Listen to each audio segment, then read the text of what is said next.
आए ईमानों वालों, आए मुसलमानों, अल्लाह से डरो जैसा कि उससे डरने का हक है। वला तमूतुन्ना इल्ला व अंतुम मुस्लिमून, और तुम्हें मौत नहीं आनी चाहिए, तुम ना मरो, लेकिन जब भी मौत का फरिश्ता तुम्हारे हलक पर सवार हो जाए, तुम्हारे सीने पर बैठ जाए और वो तुम्हारी रूह निकालने लगे, जब तुम्हारी रूह कब से उनसुरी से निकल रही हो, तो तुम उस वक्त पूरे के पूरे मुसलमान रहना, तुम उस वक्त पूरे के पूरे मुसलमान होना।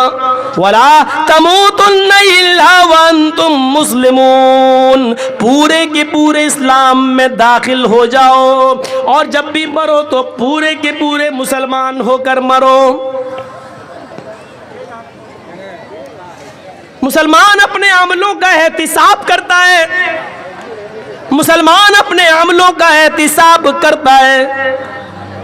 अब्दुल्ला इब्ने इदरीस बहुत बड़े जलील कद्र मुहद्दिस गुजरे, बहुत बड़े जलील कद्र मुहद्दिस गुजरे। सिफतुस सफ़ा में अल्लामा इब्ने क़य्यिम ने इनका वाक़या नकल किया है। जब इनके इंतकाल का वक्त आया तो उनकी बेटी रोने लगी, जब उनके इंतकाल का वक्त आया तो उनकी बेटी रोने लगी। अब्दुल्ला इब्ने इदरीस ने कहा, तुम क्यों रो रही हो मेरी बेटी? कहा, अब्बू आपकी तबीयत इतनी खराब है और मैं रोऊं नहीं, क्यों ना रोऊं? ये फितरी आंसू हैं जो आना ही हर बेटी के आंखों में। बाप ने कहा, आए मेरी बेटी, तुम्हें रोने की जरूरत नहीं है, तुम्हारा बाप अल्लाह के पास जा रहा है। तुम जिस घर में रह रही हो, अब तक मैंने इस घर के अंदर 4000 मर्तबा कुरान करीम की तिलावत की है। मैंने इस घर के अंदर अब तक 4000 मर्तबा कुरान करीम की तिलावत की है। मुझे अपने रब की ज़ात से उम्मीद है कि कुरान की तिलावत की बरकत से वो हमें बख्शेगा, वो हमें जहन्नम में दाखिल नहीं करेगा, वो हमें जन्नत के अंदर दाखिल करेगा। अहले ईमान अपने अमलों का एहतिसाब करते हैं, अपने अमलों का हिसाब व किताब लेते हैं। इमाम बुखारी अल अदबुल मुफरद के अंदर एक वाक़या हज़रत ज़ैद इब्ने साबित का नकल करते हैं कि हजरत ज़ैद इब्ने साबित के घर में कुछ मेहमान आ गए। इशा की नमाज के लिए अजान होती है, हजरत ज़ैद इब्ने साबित अपने मेहमान के साथ इशा की नमाज पढ़ने के लिए जा रहे हैं। मस्जिद में, मस्जिद करीब थी उनके घर से, वो छोटे छोटे कदम रखते हुए जा रहे हैं, छोटे छोटे कदम। उनके मेहमान ने कहा है अजान हो गई है और आप छोटे छोटे कदम रखते हुए मस्जिद में जा रहे हैं, मस्जिद करीब है, चलिए थोड़े से बड़े बड़े कदम रखिए और मस्जिद में चलिए। तो हजरत ज़ैद इब्ने साबित ने क्या कहा? फरमाया कि आए मेरे मेहमान, तुम नहीं जानते हो, मैंने अल्लाह के नबी जनाब मोहम्मद रसूलुल्लाह से सुना है, आपने एक मस्जिद में खुतबे में कहा था कि मस्जिद की तरफ जो शख्स नमाज की नियत से जाएगा उसके हर एक कदम पर एक नेकी लिखी जाएगी जो 10 नेकी के बराबर होगी, और एक गुनाह उसका मिटाया जाएगा। जो मस्जिद की तरफ जाता है नमाज की नियत से, हर एक कदम पर एक नेकी लिखी जाती है और एक गुनाह मिटाया जाता है। मैं छोटे छोटे कदम इसलिए रखता हूं ताकि मस्जिद तक जाते हुए मेरे कदमों की तादाद बढ़ जाए और मेरे नाम अमाल में ज्यादा नेकियां लिख ली जाए, मेरे कदम की संख्या बढ़ जाए, मेरे पैरों के कदम की तादाद बढ़ जाए और मेरी ज्यादा नेकियां लिख ली जाए अल्लाह रब्बुल आलमीन की यहाँ, और ज्यादा गुनाह मिट जाए। अहले ईमान मुसलमान वो होता है जो अपनी एक एक नेकी को गिन गिन के रखता है। जैसे हजरत अब्दुल्ला इब्ने इदरीस ने कहा, मैंने इस घर में 4000 मर्तबा कुरान करीम की तिलावत की है। और मुसलमान वो होता है जो अपने गुनाह को भी याद रखता है कि आज मुझसे कितने गुनाह हुए हैं। बिस्तर पे जब सोता है रात में तो सोचता है कि दिन भर में हमने अच्छे काम कितने किए हैं और बुरे काम कितने किए। या अय्युहल्लज़ीना आमनू दुखुलू फिस्सिल्मि काफ़ा। देखा जाए तो बज़ाहिर बहुत छोटी सी आयत का टुकड़ा है ये। ए भैया अब हद हो गई है, मैं सब गिरा दूंगा एक तरफ से। अब बैठ जाओ, आधे घंटे से तुम लोगों के मोबाइल सेट नहीं हो पा रहे हैं। अभी कमेटी के जिम्मेदार को बोल के हम सब हटवा देंगे।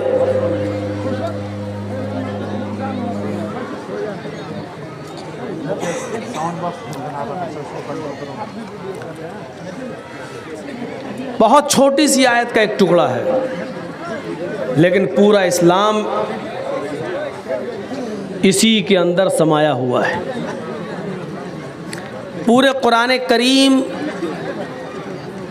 की तालीमात का एसेंस और उसका निचोड़ है कुरान की इस आयत के अंदर, खुलासा है। आए ईमानों वालों, तुम इस्लाम के अंदर पूरे पूरे दाखिल हो जाओ। ये नहीं कहा इस्लाम ले आओ, ये कहा है कि इस्लाम के अंदर पूरे के पूरे दाखिल हो जाओ। इस्लाम का मायना सलामती का है, अमन व अमान का है, और यहाँ सिल्म कहा गया। उसका एक माना यह है कि इस्लाम में पूरे पूरे दाखिल हो जाओ, और एक माना उसका यह है या अय्युहल्लज़ीना आमनू दुखुलू फिस्सिल्मि काफ़ा। ईमान वालो, तुम अमन व अमान और सलामती के अंदर पूरे के पूरे दाखिल हो जाओ।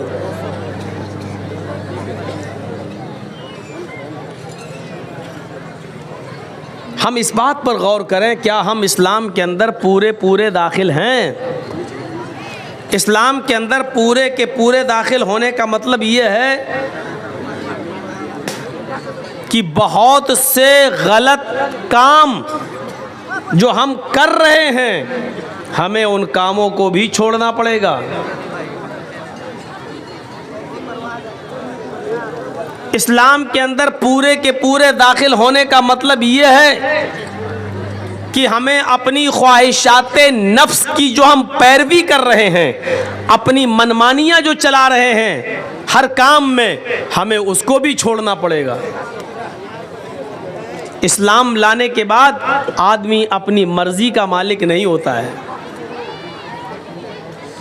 इस्लाम लाने वाले को अरबी ज़बान में मुस्लिम कहा जाता है, और अरब के अंदर मुस्लिम उस ऊँट को कहा जाता है जिसकी नाक में नकेल डाल दी गई हो, और ऊँट अपनी मर्जी से न चलता हो, न बैठता हो, न उठता हो, न खाता हो, न पीता हो, बल्कि उसका मालिक जब नकेल पकड़ के ऊँट को उठाए तो वो उठे, उसका मालिक जब ऊँट की नकेल को पकड़ कर ऊँट को बिठाए तो वो बैठे, ऊँट का मालिक जब नकेल पकड़ के उसको लेकर चले तो वो चले, जब उसको खिलाए तो खाए, जब उसको पिलाए तो पिए, और जब उसको सोने के लिए छोड़ दे तब वो सोए। यानी ऊँट जिसकी नकेल पड़ी हुई हो और उसकी रस्सी उसके मालिक के हाथ में हो, ऐसे ऊँट को अरब कहते हैं हाजल जमलुल मुस्लिम, ये मुस्लिम ऊँट है, ये फर्मा बरदार ऊँट है। हमारी नाक में भी एक नकेल पड़ी हुई है, एक रस्सी पड़ी हुई है कुरान और हदीस की,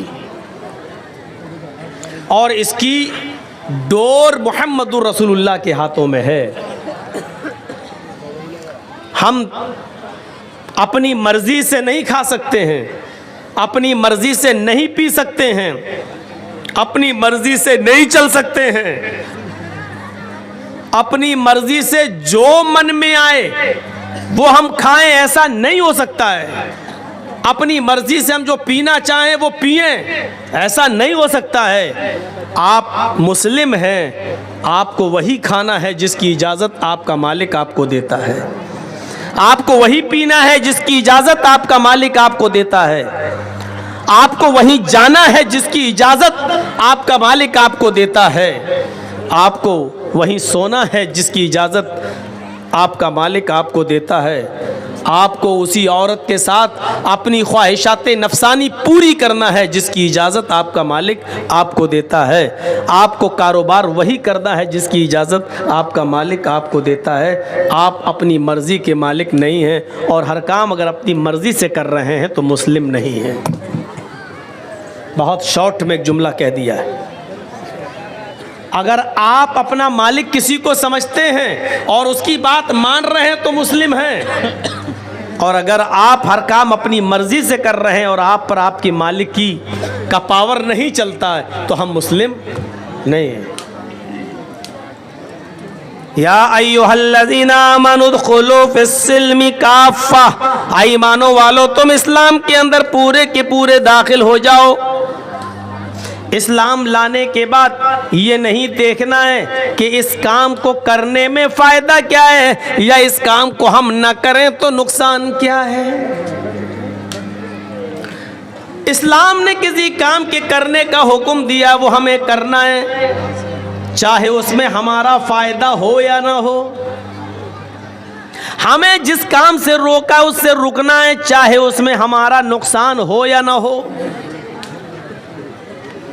मसलन इस्लाम ने कहा ये काम करो और हम देख रहे हैं इस काम में हमारा कोई फ़ायदा ही नहीं है, चलो हम नहीं करते हैं, इसमें नुकसान क्या है। जब हमारा फ़ायदा नहीं है तो नुकसान भी नहीं, तो क्या आप ऐसा कर सकते हैं? नहीं कर सकते। कानून जो अल्लाह ने बना दिया है, चाहे वो आपकी समझ में आए या ना आए, अमल करना है, उस कानून को तोड़ना नहीं है। मिसाल के तौर पर ट्रैफिक नियम आप जानते हैं ना, बड़े बड़े शहरों में आप जाइए तो लाइटें लगी हुई हैं चौराहों पर, green light, red light. Red signal होता है, इसका मतलब यह है कि आप अपनी गाड़ी को रोक दीजिए, आगे नहीं बढ़ सकते हैं। और जब ग्रीन सिग्नल हुआ, लाइट जल गई, तो इसका मतलब यह हुआ कि अब आप गाड़ी को आगे बढ़ाएंगे। अगर रेड सिग्नल को आपने तोड़ दिया, हमारे लखनऊ वगैरह में तो ये सिस्टम हो गया है कि पुलिस खड़ी नहीं है और सारी गाड़ियों को ऑनलाइन जोड़ दिया गया है, आपके आधार कार्ड से उसका लिंक जोड़ दिया गया है। आपने अगर रेड लाइन में, रेड सिग्नल में अगर आपने क्रॉस कर दिया तो क्रॉस करते ही आपके मोबाइल में मैसेज आ जाएगा कि आपके अकाउंट से इतना पैसा, इतना जुर्माना कट गया है। गाड़ियों को जोड़ दिया है लखनऊ वगैरह में, दिल्ली वगैरह में, बड़े बड़े शहरों में गाड़ियों को आधार कार्ड और आधार कार्ड को बैंक से जोड़कर ये लिंक जोड़ दिया है। अब पुलिस आपको जुर्माना नहीं लेगी, पुलिस रोड पे खड़ी भी नहीं है, चालान नहीं काटेगी। रेड सिग्नल है, आप गाड़ी रोकिए। अगर आपने सोचा कोई है ही नहीं, पुलिस ने चल धाड़ से आपने आगे बढ़ाया, जैसे ही बढ़ाया आपका चालान कट गया, आपके बैंक से उतना जुर्माना कट गया, आपके अकाउंट से उतना पैसा खत्म हो गया। रेड सिग्नल का मतलब गाड़ी रोकिए, ग्रीन सिग्नल का मतलब गाड़ी को आगे बढ़ाइए। जर्जी साहब गाड़ी चलाते हुए जा रहे हैं, अचानक रेड सिग्नल है, गाड़ी रोक दी। लेकिन अब जर्जी साहब की अकल कह रही है गाड़ी रोकने में फ़ायदा क्या है। गाड़ी रोकने के लिए तो कानून उस वक्त बनता है जब आगे से गाड़ी आ रही हो, दाएं से भी आ रही हो, बाएं से भी आ रही हो। इसीलिए नियम बनाए गए ताकि एक्सीडेंट ना हो। लेकिन जर्जी साहब देख रहे हैं रेड लाइट है, लेकिन सामने से कोई गाड़ी नहीं आ रही है, दाएं से कोई गाड़ी नहीं आ रही है, बाएं से कोई गाड़ी नहीं आ रही है। तो अब गाड़ी को रेड सिग्नल पर रोकने का फायदा क्या है? एक्सीडेंट का खतरा ही नहीं है, चलो हम गाड़ी को आगे बढ़ा देते हैं। जैसे ही जर्जी साहब गाड़ी को आगे बढ़ाते हैं, जर्जी साहब का चालान कट जाता है, या पुलिस वहां खड़ी है फौरन पकड़ लेती है और हमारा चालान काट देती है। अब आप चाहे जितना कहिए साहब कोई गाड़ी नहीं आ रही थी, मैंने आगे बढ़ा दी। नहीं, गाड़ी आ रही हो या ना आ रही हो, कोई एक्सीडेंट हो रहा हो या ना हो रहा हो, लेकिन गवर्नमेंट ने एक नियम बनाया है, ट्रैफिक का एक कानून है कि रेड सिग्नल पर आपको गाड़ी रोकना है तो रोकना है, चाहे सामने से कोई गाड़ी आ रही हो या ना आ रही हो, हमारा नुकसान हो रहा हो या ना हो रहा हो, लेकिन हमें कानून को फॉलो करना है। यही नियम है इस्लाम का, एक कानून बना दिया है। अब चाहे उसमें हमारा नुकसान हो या न हो, हमारा फायदा हो या ना हो, हमें उस कानून को फॉलो करना है, हमें उस कानून पर चलना है, हमें उस कानून को पूरा करना है। सर में दर्द है, नींद नहीं आ रही है, लेकिन कुरान का कानून यह है कि इन्नमल खमरु वल मैसिरु वल अंसाबु वल अज़लामु रिजसुम मिन अमलिश शैतान। शराब और जुआ और बुतों के थान, आस्थानों के थान और फाल के तीर, ये सब की सब हराम है। एक कानून बना दिया कि शराब हराम है। अब आप कह लीजिए कि साहब हमें नींद नहीं आ रही है, टेंशन बहुत ज्यादा, इसलिए थोड़ी सी शराब पी लेते हैं, इसमें हमें फायदा है कि हमें नींद आ जाएगी। हमें उस कानून को मानना है, जो हराम है वो हराम है।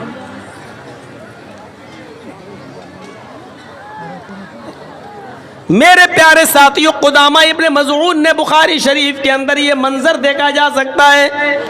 बहुत बूढ़े हो चुके थे, बहुत बूढ़े हो चुके थे, बीमारी की हालत में वो बिस्तर से भी उठते नहीं थे।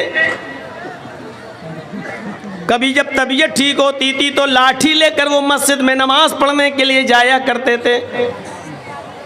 एक दिन उनको शदीद दर्द हुआ, इस बुजुर्ग सहाबी को इतना दर्द हुआ कि ये बर्दाश्त नहीं कर सके, तो उनके घर के किसी मेंबर ने उनको शराब की थोड़ी सी मिक़दार उनको दे दी।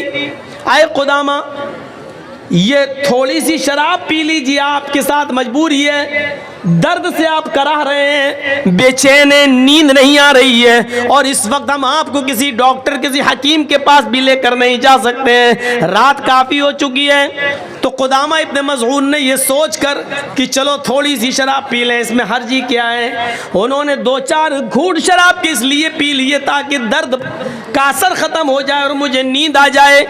जैसे हम लोगों को जब दर्द होता है तो नींद की 1-2 टेबलेट खा लेते हैं, उन्होंने भी शराब के चंद घूंट पी लिए। ये खबर सुबह होते होते हजरत अबू हुरैरा को मिल गई, और अबू हुरैरा के जरिए खबर धीरे धीरे हजरत उमर फारूक के पास चली गई। हजरत उमर फारूक ने कुदामा इब्ने मज़ऊन को दूसरे दिन बुलाया और पूछा, क्या तुमने शराब पी थी? उन्होंने इकरार किया कि सर में दर्द, पैरों में दर्द, हाथ में दर्द, शिद्दत दर्द जब बढ़ गया और मुझे रात में बहुत ज़्यादा बेचैनी होने लगी तो मैंने थोड़ी सी शराब इसलिए पी ली ताकि सुकून मिल जाए। हज़रत उमर फारूक ने कहा, मजबूरी में भी अल्लाह के रसूल ने शराब पीने की इजाज़त नहीं दी है, बीमारी में भी हमें अल्लाह के नबी सल्लल्लाहु अलैहि वसल्लम से शराब की पीने की कोई इजाज़त नहीं मिलती है, लिहाजा तुमने अपने जुर्म का इकरार कर लिया, तुम्हें 40 कोड़े मारे जाएंगे। सारे सहाबा की मीटिंग होती है। सहाबा ने अर्ज़ किया, अमीरुल मोमिनीन, बुजुर्ग सहाबी हैं, मसला मालूम नहीं था, मजबूरी में शराब पी ली है, छोड़ दीजिए, कमज़ोरी है उनकी ऊपर। उन्होंने कहा कि मुझे कोई एक ऐसी हदीस या ऐसा वाक़या बता दीजिए कि अल्लाह के रसूल के ज़माने में किसी मजबूर ने मजबूरी में शराब पी हो और अल्लाह के रसूल ने छोड़ दिया हो, मैंने छोड़ दूँगा। लेकिन किसी के पास ऐसी कोई दलील नहीं थी। हज़रत उमर फारूक ने कहा, इनको कोड़े लगाए जाएं। फिर एक मीटिंग होती है सहाबा की, तो उसमें ये तय होता है, अमीरुल मोमिनीन कोड़े इनको लगा लीजिए, मैं मना नहीं कर रहा हूँ, लेकिन 2-4-5 दिन की छूट दे दीजिए, मोहलत दे दीजिए, ताकि ये तबीयत इनकी ख़राब है, ये सही हो जाएं। हाथ और पैरों में दर्द है, चलने फिरने के लायक नहीं है, थोड़ी सी ताकत आएगी तब आप इनको कोड़े मार लेना, 1 हफ्ते का मोहलत दे दो, 1 हफ्ते का टाइम दे दो। हज़रत उमर फारूक कहते हैं, मैं इनको 1 हफ्ते का टाइम देने के लिए तैयार हूँ, लेकिन अगर 1 हफ्ते से पहले मेरा ही इंतकाल हो गया और मैं इस दुनिया से चला गया और क़यामत के दिन जब अल्लाह ने मुझसे पूछा कि तुम्हारे सामने एक मुजरिम आ गया था, फिर तुमने उसको सज़ा क्यों नहीं दी, उसको 40 कोड़े क्यों नहीं लगाए, जबकि मुजरिम ने अपने जुर्म को कबूल कर लिया, तो मैं अल्लाह ताला को क्या जवाब दूंगा? नहीं, इनको आज ही कोड़े लगाए जाएंगे। बुखारी शरीफ के सफ़हात पर यह मंजर लिखा हुआ है मेरे भाइयों। फिर कुदामा इब्ने मज़ऊन इस बूढ़े सहाबी को हज़रत उमर फारूक ने 40 कोड़े पड़वाए, और 40 कोड़े उनको जब मारे गए तो उनको हड्डियों में इतना सख्त चोट लग चुकी थी उन 40 कोड़े खाने के बाद। फिर वो 1 साल 2 साल तक बिस्तर ही पे पड़े रहे। फिर वो उठने के लायक नहीं रहे। वो 40 कोड़े खाने के बाद वो पेशाब और पायखाना भी बिस्तर पर किया करते थे। फिर वो उठने के लायक नहीं रहे, वही वुजू बनवाया जाता था और उसी बिस्तर पर वो नमाज पढ़ते थे। 40 दुर्रे खाने के बाद, कोड़े खाने के बाद उनका जनाजा उसी बिस्तर के ऊपर उठता है। मेरे प्यारे साथियों, उमर फारूक ने इन तमाम चीजों की कोई परवाह नहीं की है। अंदाजा लगाइए, बीमारी में, मजबूरी के अंदर, जब दर्द बंद नहीं हो रहा था तो नींद आ जाए, इस मजबूरी में उन्होंने थोड़ी सी शराब पी ली। इस पर भी हजरत उमर फारूक ने उनको 40 कोड़े मारे। आज हमारा मौजूदा और नौजवान का तबका जरा सोचे और बताए, इंसाफ करे, क्या उसको ऐसी मजबूरी है? और मजबूरी है भी तब भी शराब जायज नहीं है। तो मैं कहना यह चाहता हूं कि ट्रैफिक नियम का उल्लंघन आप नहीं कर सकते, चाहे कोई साधन, कोई गाड़ी आ रही हो नहीं, अगर रेड सिग्नल है तो आपको रुकना है, चाहे एक्सीडेंट हो या ना हो। इसी तरीके से कुरान ने जो नियम बना दिया, जो कानून बना दिया, वो हमें फॉलो करना है, चाहे उसमें हमारा फ़ायदा हो या ना हो, चाहे उसमें हमारा नुकसान ही क्यों ना हो, लेकिन उसको फॉलो करना है। ये याद रखिएगा, इस नियम को, इस उसूल को हम नहीं तोड़ सकते। हमारे लिए जायज नहीं है इस नियम को तोड़ना। हमारी समझ में आए या ना आए, हमें इस्लाम के हर कानून को मानना पड़ेगा।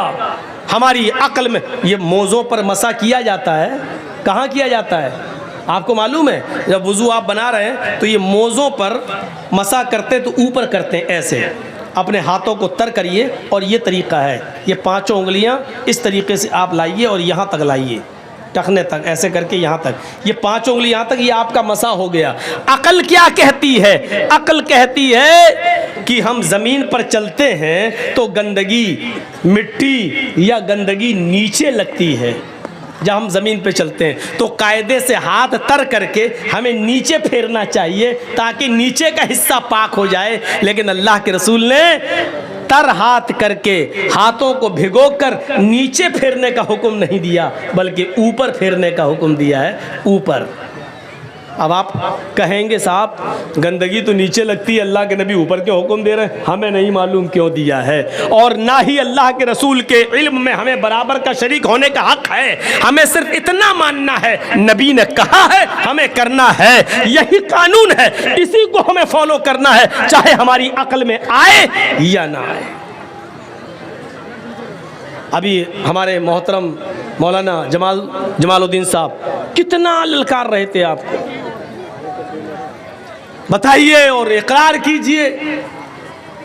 पहले कहा उन्होंने कि आप लोग सिर्फ मौलाना जर्जिस को सुनने आते हैं, अमल करने नहीं आते, और फिर दूसरे बार जब ऐलान करवाया तो सब बोल दिए कि हाँ हाँ हम अमल करेंगे। तो क्या आपकी ज़बान से निकला हुआ ये जुमला, क्या हम इस पर एतबार कर लें? उस पर भी हम एतबार नहीं कर सकते। ये तो रिजल्ट आप दें, छोटे बच्चे नहीं हैं आप। छोटे बच्चों की खताएं और गलतियां माफ की जा सकती हैं, लेकिन बड़ों की नहीं। कभी आपने भी स्कूल में पढ़ा होगा, आप नहीं पढ़े तो आपके बच्चे स्कूल में पढ़ते हैं। कभी आपने देखा है आपका बच्चा जब नर्सरी में पढ़ता है तो उसको पेंसिल से लिखवाया जाता है, जब LKG में आता है तो पेंसिल से लिखता है, जब UKG में आता है तो पेंसिल से लिखता है, और साथ में रेजर भी होता है, वो लिखता है, गलत लिख जाता है, मिटाया जाता है, फिर गलती करता है, फिर मिटाया जाता है। लेकिन जब आपका बच्चा प्राइमरी क्रॉस कर लेता है, 5वां क्लास पढ़ लेता है, जब 6ठे क्लास में आता है तो पेंसिल उससे छीन ली जाती है और उसके हाथ में अब पेन दे दिया जाता है, कलम दे दिया जाता है। ये स्कूल का मैनेजमेंट सिस्टम चीख चीख कर ये कह रहा है कि अब तुम बच्चे नहीं हो, बच्चे थे तो गलतियां करते थे, उसको मिटा दिया जाता था, अब तुम्हारे हाथ में कलम है, लिखना है तो सोच के लिखना, क्योंकि अब अगर लिखोगे तो जो गलती करोगे वो मिटने वाली नहीं है, वो खत्म होने वाली नहीं है। जब स्कूल का मैनेजमेंट एक बच्चे के गलत को गलत मानता है तो हम इस्लाम के सामने जलसों में गलत कर रहे हैं, हमारे कंधे पर फरिश्ते उस गलत को गलत गलत क्यों नहीं लिखेंगे? मेरे प्यारे साथियों, हम स्कूल के मैनेजमेंट से ये इबरत हासिल नहीं कर पाए आज तक।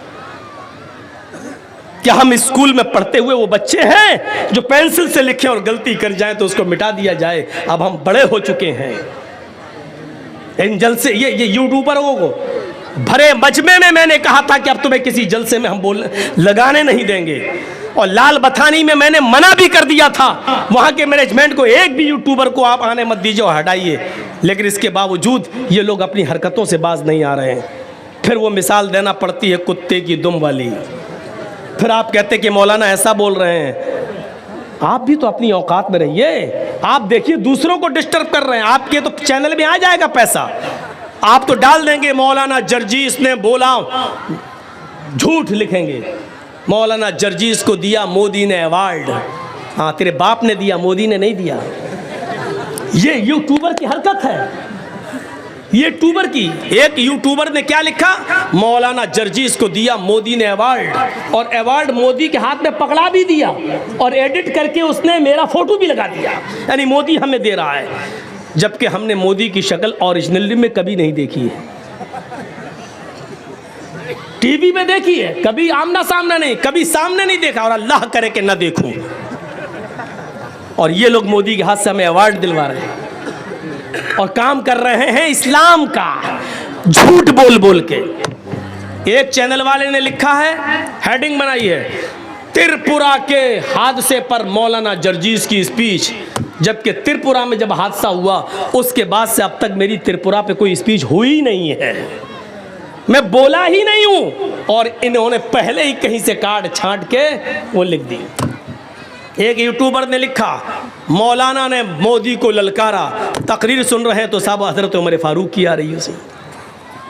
ये इनकी हेडिंगें होती हैं, और मुझे ऐसे ऐसे लोगों के साथ फ़ोटो में बना के पेश करते हैं जिनकी वजह से हमारे ऊपर 54 मुकदमे ठुके हैं। ये इन लोगों की हरकतों से।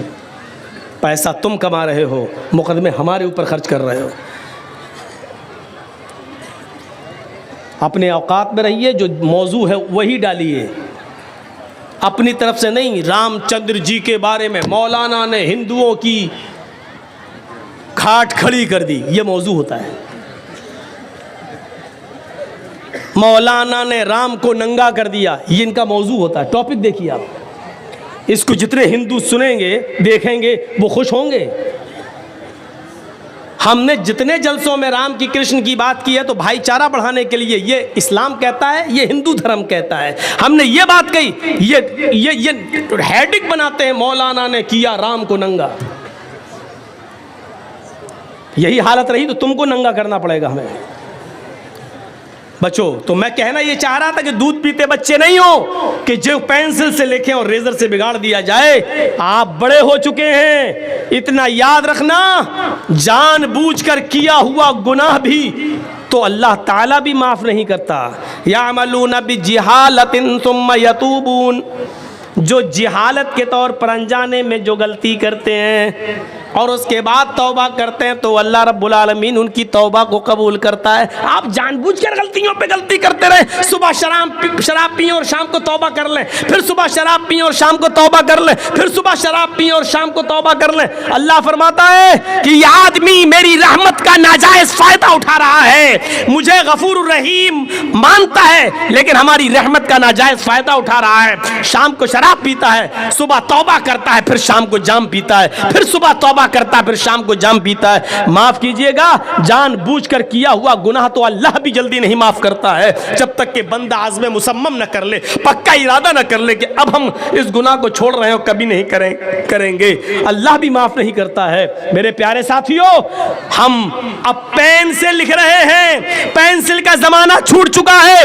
अब जो कुछ भी आप करोगे याद करना, ये गलती मिटने वाली नहीं है, ये तारीख बनेगी, ये इतिहास बनेगा। जाएगा। पेंसिल से लिखकर रेजर से बिगाड़ने वाला जमाना हमारा खत्म हो चुका है। अल्लाह के रसूल ने फरमाया था, जब तुम्हारे बच्चे 7 साल के हो जाएं तो नमाज पढ़ने का उनको हुक्म दो और उनको मस्जिद में ले जाओ। कभी पढ़ेंगे कभी छोड़ेंगे, कभी पढ़ेंगे कभी छोड़ेंगे, कोई बात नहीं, उनकी आदत डलवाओ। लेकिन जब 10 साल के हो जाएं तो बचपना उनका खत्म हो गया है, और 10 साल के बाद भी अगर वो नमाज ना पढ़े तो उनको मारो, फज़रिबूहुम, तो उनको मारो और मस्जिद में ले जाओ। यानी 7 साल से लेकर 10 साल तक की जिंदगी आपकी बचपने की जिंदगी शुमार की जा सकती है। लेकिन 10 साल के बाद अब आपके हाथ में पेंसिल नहीं है, पेन है। अब जो भी आप करेंगे वो सोच समझ कर कीजिएगा, क्योंकि ये गलती मिटेगी नहीं। गलत लिखोगे तो लिख जाएगा, मिटेगा नहीं, नक्श हो जाएगा और आगे चल के ये तारीख बनेगी। हिटलर ने जो गलती की आज उसको हम तारीख में पढ़ते हैं। नेपोलियन ने जो गलती की आज उसको हम देखते हैं। हज्जाज इब्ने यूसुफ जो गलत कारनामे करके गया आज उसको याद किया जाता है और उसको जालिम कहा जाता है। याद रखो, इतिहास बनाओ तो अच्छा इतिहास बनाओ। हम नहीं रहेंगे 100 साल के बाद, जब नस्लें आएंगी तो हमारा नाम लिया जाए और हमारा जिक्र खैर हो, हमारा जिक्र खैर हो, हमारा जिक्र हिटलर में ना हो, हमारा शुमार हज्जाज इब्ने यूसुफ में ना हो, हमारा शुमार चोरों लुटेरों में ना हो। इतिहास बनाने की कोशिश करो। या अय्युहल्लज़ीना आमनू उदखुलू फिस्सिल्मि काफ़ा, पूरे के पूरे इस्लाम में दाखिल हो जाओ। अब ये पूरे के पूरे इस्लाम में दाखिल होना क्या है? पूरे के पूरे इस्लाम में दाखिल होने का मतलब है आपका उठना भी इस्लामी हो, आपका बैठना भी इस्लामी हो, आपका चलना भी इस्लामी हो, आपका खाना भी इस्लामी हो, आपका पीना भी इस्लामी हो, आपका कपड़ा पहनना भी इस्लामी हो, आपकी शादियां भी इस्लामी हो, आपके वलीमे भी इस्लामी हो। अलगर्ज ज़िंदगी में जितने भी शोबे हैं उनमें सारे के सारे काम इस्लाम के तरीक़े पर हों। ये है इस्लाम के अंदर पूरा का पूरा दाखिल होना। क्या हम इस्लाम में पूरे के पूरे दाखिल हैं? अभी ये जलसा ख़त्म होगा तब लोग अपनी अपनी साइकिलें निकालेंगे, फिर देखिएगा लड़ाई। लात मारेगा, हट, पहले हम आए, पहले हम निकालेंगे गालियाँ। ये जलसे के बाद देख लीजिएगा। और फजर की नमाज देख लीजिएगा मस्जिद में, माशाअल्लाह कुरसैल के अंदर जो भीड़ आज मैं देख रहा हूँ, शायद इससे पहले मैंने इतनी भीड़ नहीं देखी। और शायद ये नतीजा है 2 मरतबा जो कोरोना का काल रहा है और उसमें कोरोना के पीरियड में जो जलसे नहीं हो सके, उसके बाद शायद ये फर्स्ट बार जलसा हो रहा है जिसकी वजह से इतनी भीड़ नहीं हुई कभी जो आज हो रही है। लेकिन इस भीड़ को हम क्या माने, ये हमारी मस्जिदें बताएंगी, ये हमारी मस्जिदें। आप चाहते हैं कि हम फजर में सो जाएं, ज़ोहर में आके नमाज पढ़ लें, असर में पढ़ लें, मगरिब में पढ़ लें और इशा में जाके सो जाएं और हमें लोग मुसलमान कहें? देखिएगा ज़रा, आप चाहते हैं कि एक आध अच्छा काम कर लें, लोग हमें मुसलमान कहें। 2-4 वक्त की नमाज पढ़ लेने से, मिसाल पर गौर कीजिएगा, 2-4 वक्त की नमाज पढ़ लेने से, 2-4 रोज़े रख लेने से, 2-4 इस्लामी काम कर लेने से आप मुसलमान नहीं कहलाएंगे। मिसाल दे दूं, बिजली का एक खंबा लगा हुआ है, पोल, उस पर अभी बिजली के तार दौड़ाए नहीं गए हैं लेकिन दौड़ना है। लाइट आएगी आपके गांव में, बिजली के खंबे लगा दिए गए हैं। अचानक आंधी आती है और आपके गांव में आम के पेड़ लगे हुए हैं। अचानक पेड़ से कुछ पत्ते टूटते हैं और बिजली के खंबे पर, बिजली के पोल पर चिपक जाते हैं। आम के पेड़ से पत्ते टूटे और बिजली के खंबे पर चिपक गए, बिजली के पोल पर चिपक गए। अब आप उस बिजली के पोल को बिजली का पोल कहोगे या आम का पेड़ कहोगे? क्या कहोगे? वो बिजली का खंबा है या आम का पेड़? जर्जीस साहब ये क्या है? जर्जीस साहब भी कहेंगे बिजली का खंबा। पक पागल, बिजली का खंबा कहाँ है? उस पे आम के पत्ते दिख नहीं रहे तुमको? चंद आम के पत्तों के चिपक जाने से क्या बिजली के खंबे की हैसियत बदल जाएगी? नहीं बदलेगी। बिजली का खंबा ही रहेगा। आम के पेड़ के चंद पत्ते अगर बिजली के खंबे पर चिपक गए तो चंद पत्तों की वजह से बिजली का खंबा आम का पेड़ नहीं होगा। अगर जर्जीस साहब उसको आम का पेड़ कहेंगे तो लोग कहेंगे बेवकूफ है, ये पागल हो गया है, इसको बरेली के पागल खाने में भर्ती करो या रांची ले जाओ। अरे बिजली के खंबे पे आम के पत्ते चिपक गए तो बिजली का खंबा आम का पेड़ कैसे हो जाएगा? एक जाहिल इंसान अपनी जिहालत में मशहूर है। 2 नमाजें पढ़ ली, 2 रोजे रख लिए, 2 मिस्कीनों को फकीरों को खाना खिला लिया, तो 2-4 अच्छे काम कर लेने की वजह से इस इंसान को पूरा का पूरा मुसलमान कैसे मान लिया जा सकता है? जब बिजली के खंबे को 2-4 पत्तों की वजह से आप आम का पेड़ नहीं कह सकते तो 2-4 अच्छे काम करने की वजह से आपको मुसलमान कैसे माना जाए? आम का पेड़ तभी माना जाएगा जब वो अपनी जड़ में भी आम हो, अपनी शाखाओं में भी आम हो, अपने पत्तों में भी आम हो और उसमें आम के फल भी लग रहे हो, तब वो आम कहलाएगा। जब उसका जड़ भी आम का हो, उसके टहनियाँ, उसकी शाखें भी आम की हो, उसके पत्ते भी आम के हों और उसमें आम लगता हो, तब आप कहेंगे आम का पेड़। आप मुसलमान उस वक्त कहलाए जाएंगे जब आपकी जड़ इस्लामी हो, आपका उठना इस्लामी हो, आपका बैठना इस्लामी हो, आपकी सोच इस्लामी हो, आपका चलना इस्लामी हो, आपका रहन सहन इस्लामी हो, आपकी शादियाँ इस्लामी हो, आपके तरीके इस्लामी हो, आपकी इबादत इस्लामी हो। ये सब काम जब अपनी जड़ से जुड़े हुए होंगे और इस्लामी होंगे तब आपको कहा जाएगा कि आप मुसलमान हैं। मौलाना मिसाल तो बड़ी अच्छी दी है आपने, लेकिन कितनी देर के लिए? कितनी देर के लिए? फिर सुन लो मेरी एक बात। बेवकूफ है और पागल है वो इंसान जो 2-4 नेक काम करने के बाद अपने आप को मुसलमान समझता है।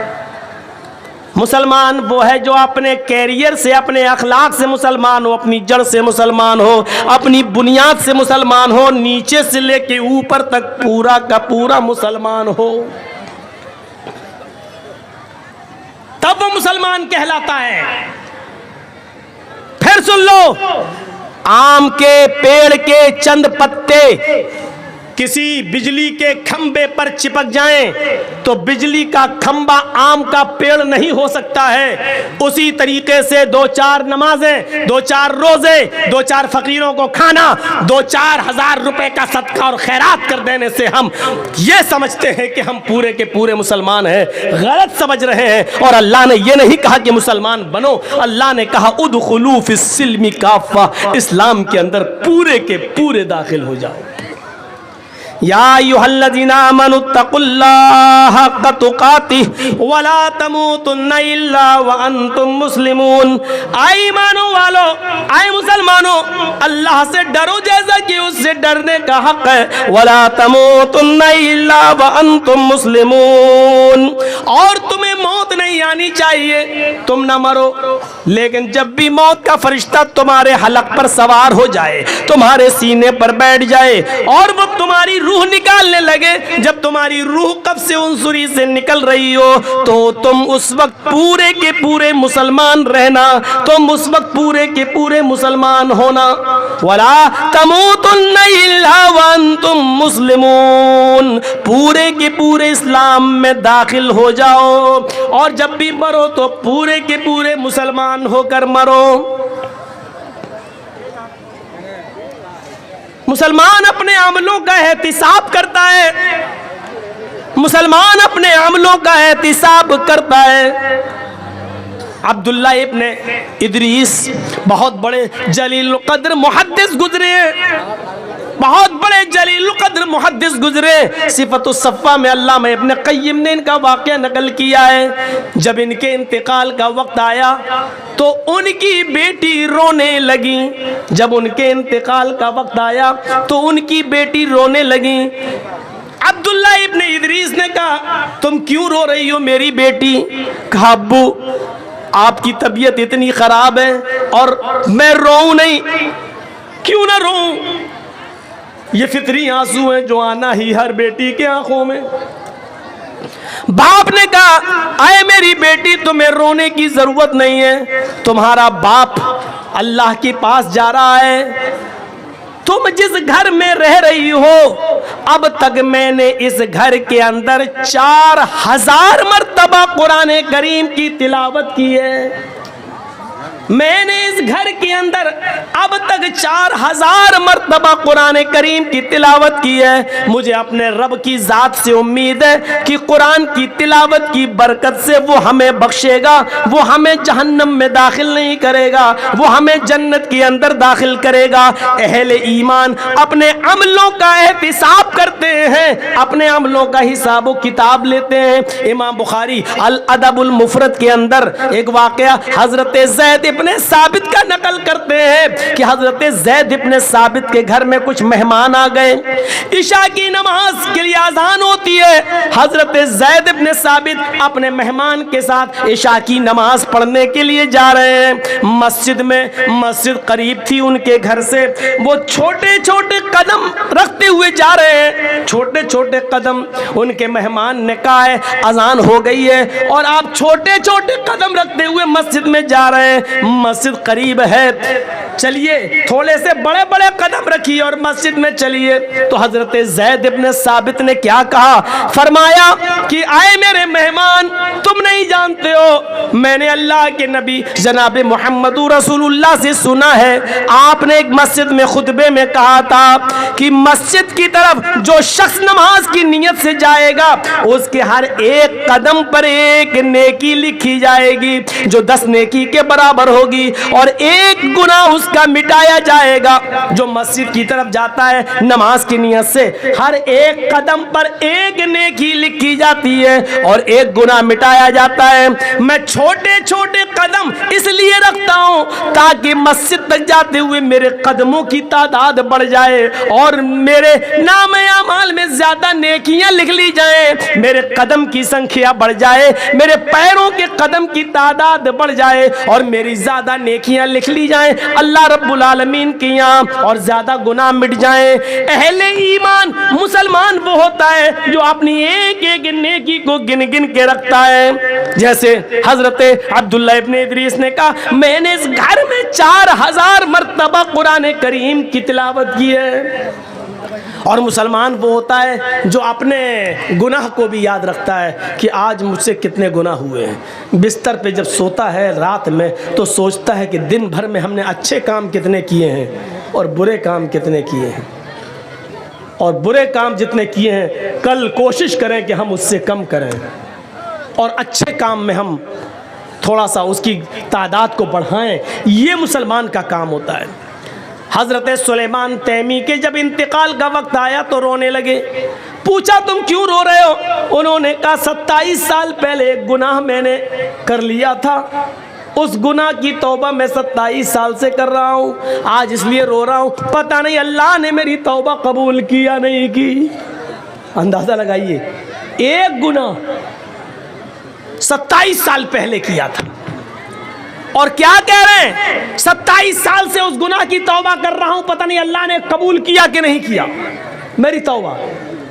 और हम तो 27 साल पहले एक गुनाह, हम तो एक दिन में हजारों गुनाह कर जाते हैं। वो कह रहे हैं कि मैंने एक गुनाह 27 साल पहले किया था और 27 साल के बाद आज तक मैं तौबा कर रहा हूं, अब मेरे इंतकाल का वक्त आ गया है तो रो इसलिए रहा हूं, पता नहीं अल्लाह ने मेरी तौबा कबूल किया नहीं की। तो पूछा गया तुम कौन सा गुनाह किए थे? तो गुनाह आप सुनेंगे तो आपको हंसी आएगी, कोई गुनाह ही नहीं। 27 साल पहले पूछा गुनाह कौन सा किया? तो हज़रत सुलेमान तैमी ने क्या कहा था कि मैंने एक बिदाती से सलाम कर लिया था। बिदाती जानते हैं किसको कहते हैं? बताने की ज़रूरत नहीं है, अंदाज़ा लगा लीजिए। मैंने 27 साल पहले एक बिदाती को सलाम कर लिया था। 27 साल से आज तक तौबा कर रहा हूं। अब मेरी मौत का वक्त करीब है, पता नहीं अल्लाह ताला ने मुझे माफ़ किया होगा या नहीं किया होगा। अल्लाह के नबी सल्लल्लाहु अलैहि वसल्लम ने फरमाया कि जिसने बिदाती को अपने घर में ठहराया उस पर लानत, फलानतुल्लाहि अला मन आवा मुहदिसन, अल्लाह की लानत हो उस पर जिसने किसी बिदाती को अपने घर में ठहराया। अल्लाह की लानत हो उस पर जिसने किसी बिदाती से सलाम किया। तो वो कहते हैं कि मैंने एक बिदाती से सलाम कर लिया था, 27 साल से तौबा कर रहे हैं। बिदाती से सलाम कर लिया तो 27 साल से तौबा कर रहे हैं। जो लोग अपनी लड़कियों और अपनी बहनों की शादी बिदातियों को दे रहे हैं, उनके गुनाह का आलम क्या होगा वो सोचें। अपने घर का दामाद बिदातियों को बना रहे हैं, वो सोचें। और रोजाना वो बिदाती दामाद तुम्हारे घर पे आकर खाता है, पीता है, और तुम अपने दामाद उस बिदाती को अपने घर में पनाह देते हो, वो लोग सोचें। इस्लाम के अंदर पूरे के पूरे दाखिल हो जाओ। मौजूद तो बड़ा अच्छा है, लेकिन है कौन दाखिल?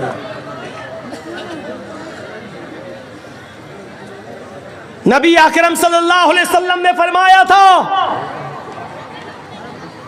युस्बिहुर रजुलु मोमिनन व युमसी काफिरन व युमसी मोमिनन युस्बिहु काफिरन। तुम एक आदमी को देखोगे कि वो सुबह जब उठेगा तो मोमिन होगा, लेकिन शाम होने से पहले पहले वो काफिर हो जाएगा।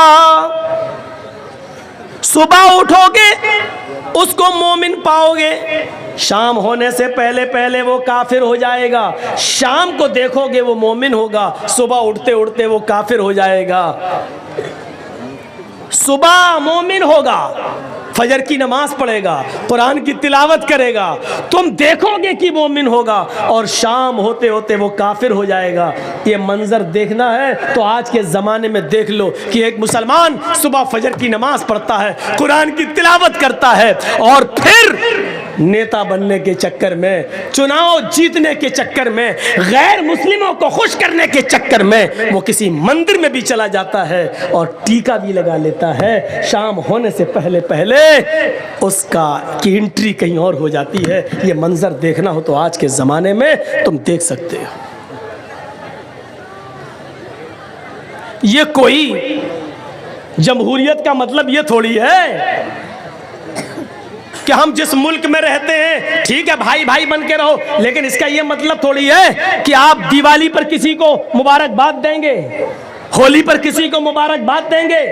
ठीक है, तुम्हारा त्योहार है तुम करो, हमारा त्योहार हम कर रहे हैं। लेकिन एक मुसलमान होकर किसी गैर मुस्लिम को कहे कि दिवाली मुबारक हो, हैप्पी दिवाली, हैप्पी होली, माफ कीजिएगा, इसी चीज को खत्म करने के लिए तो मोहम्मद रसूलुल्लाह सल्लल्लाहु अलैहि वसल्लम आए। वरना ये ऑफर तो नबी को भी दिया गया था, 6 महीने आप हमारे मजहब में आ जाइए, 6 महीने हम आपके मजहब में आ जाते हैं। क्या कहा था अल्लाह के नबी सल्लल्लाहु अलैहि वसल्लम ने? कुरान की आयत नाजिल होती है, नहीं, लकुम दीनुकुम वलिय दीन, तुम्हारे लिए तुम्हारा दीन और हमारे लिए हमारा दीन। तुम अपने दीन पर रहो, हम अपने दीन पर रहे। न तुम हमें हमारी ईद की मुबारकबाद दो, न हम तुम्हें तुम्हारी दिवाली की मुबारकबाद देंगे। न तुम हमें हमारी बकरीद पर मुबारकबाद दो, न हम तुम्हें तुम्हारे होली पर मुबारकबाद देंगे। तुम अपना त्योहार करो, हम अपना त्योहार कर रहे हैं। युस्बिहुर रजुलु मोमिनन व युमसी काफिर, सुबह देखोगे मोमिन होगा और शाम होते होते काफिर हो जाएगा। हम इस्लाम के अंदर पूरे के पूरे दाखिल नहीं है। अब फिर कहोगे मौलाना साहब हर्ज क्या है? हम एक गांव में रहते हैं, हिंदू मुस्लिम भाईचारा, अगर हमने दिवाली की मुबारकबाद दे दी तो हर्ज क्या? फिर वही मसला है, जो कानून इस्लाम ने बना दिया उसको फॉलो करना है। ये नहीं देखना है कि इसमें नुकसान क्या है, इसमें फायदा क्या है, हमारी समझ में आए या ना आए, हमें उसी कानून को मानना है जो बना दिया है जनाब मोहम्मद रसूलुल्लाह सल्लल्लाहु अलैहि वसल्लम ने। ट्रैफिक नियम जैसे लाल बत्ती है, हमें रुकना है, चाहे गाड़ी आ रही हो या ना आ रही हो, हमें रुकना है। जब तक रेड नहीं, ग्रीन नहीं होगी हम नहीं जा सकते, जब तक शरीयत की इजाजत नहीं होगी हम नहीं जा सकते, हम नहीं कर सकते। इंसानियत की मिसाल कायम करो, अगर आपके पड़ोस में कोई गैर मुस्लिम है, बीमार है, आप अपनी गाड़ी में उसको ले जाओ, अस्पताल ले जाओ। अगर आपका पड़ोसी गैर मुस्लिम है और उसका ब्लड ग्रुप आपके ब्लड ग्रुप से मिल रहा है और उसको एक बोतल खून की जरूरत है, आप फौरन उसको अपने ब्लड का एक बोतल खून निकाल कर आप उसको दीजिए। शरीयत इसकी इजाजत देती है। इंसानियत जितनी हो, मानवता जितनी हो दिखानी चाहिए, लेकिन इसका यह मतलब नहीं है कि उनके त्योहारों में आप शिरकत करेंगे और आपके त्योहारों में वो उनको आप मुबारकबाद देंगे। इस हद तक शरीयत इजाजत नहीं देती है। या अय्युहल्लज़ीना आमनु उदखुलू फिस्सिल्मि काफ़ा, ईमान वालो तुम इस्लाम के अंदर पूरे के पूरे दाखिल हो जाओ। हमें इस्लाम के अंदर पूरे के पूरे दाखिल होना है। हमें आधा अधूरा नहीं, हमारा उठना, हमारा बैठना, हमारा लेटना, हमारा जागना, हमारा खाना, हमारा पीना, हमारा सोना सब इस्लामी होना चाहिए। जब हम सुबह उठें तो हमारी जबान से इस्लामी जुमला निकल रहा हो, अल्हम्दुलिल्लाहिल्लज़ी अहयाना बअदा मा अमातना व इलैहिन नुशूर। जब हम किसी से मिले तो हमारी जबान से इस्लामी जुमले निकल रहे हो, अस्सलामु अलैकुम व रहमतुल्लाह। जब हम किसी से मुसाफा कर रहे हो और खैरियत पूछ रहे हो तो हमारी जबान से निकलना चाहिए अल्हम्दुलिल्लाह। जब हमें छींक आए तो हमारा रहन सहन ये होना चाहिए कि हमारी जबान से निकल रहा हो अल्हम्दुलिल्लाह। जब हम किसी ऊंची जगह पर लिफ्ट पर चढ़ रहे हो या छत पे चढ़ रहे हो, सीढ़ियों से ऊपर जा रहे हो, तो उस वक्त हमारी जबान से जुमले निकल रहे हो, अल्लाहु अकबर, अल्लाहु अकबर। जब हम लिफ्ट से नीचे आ रहे हो या हवाई जहाज लैंड कर रहा हो और नीचे उतर रहा हो, या हम पहाड़ से नीचे उतर रहे हो या अपने घर की छत से नीचे की मंजिल पर आ रहे हो, तो हमारी जबान से ये इस्लामी जुमला निकलना चाहिए, सुबहान अल्लाह, सुबहान अल्लाह। जब हम लैट्रीन में जा रहे हो तो हमारी जबान से दुआ निकलनी चाहिए, अल्लाहुम्मा इन्नी औज़ु बिका मिनल खुबुसी वल खबाइस। जब हम खाना खाने बैठ रहे हो हमारी जबान से दुआ निकलनी चाहिए, बिस्मिल्लाहि वाला बरकतिल्लाह। जब हम खाना खाकर फारिग हो जाएं तो हमारी जबान से जुमला निकलना चाहिए, अल्हम्दुलिल्लाह। अल्लाह की हम्दो सना। मस्जिद में जाएं तो अल्लाह का नाम लिया जाए, मस्जिद से निकले तो अल्लाह का नाम लिया जाए, माँ बाप से मिले तो अल्लाह का नाम लिया जाए, घर में जाएं तो सलाम करके जाएं, अपने बच्चों को सलाम करवाने की आदत डालें, अपने बच्चों को इस्लामी माहौल दें, अपनी बीवी को इस्लामी माहौल दें। उठना, बैठना, लेटना, सोना, जागना, खाना पीना सब इस्लामी हो। जब बिस्तर पे सोने जाएं तो दुआ पढ़े, अल्लाहुम्मा बिस्मिका अमूतु व अहया। साथ में ये दुआ भी पढ़ लो, 10 बार सुबहान, 33 बार सुबहान अल्लाह, 33 बार अल्हम्दुलिल्लाह, 34 बार अल्लाहु अकबर। ये दुआ जो आदमी पढ़कर सोता है तो अल्लाह ताला एक फरिश्ता मुसल्लत कर देता है, वो उसकी हिफाजत करता है रात भर। तब हम इस्लाम के अंदर पूरे के पूरे दाखिल होंगे।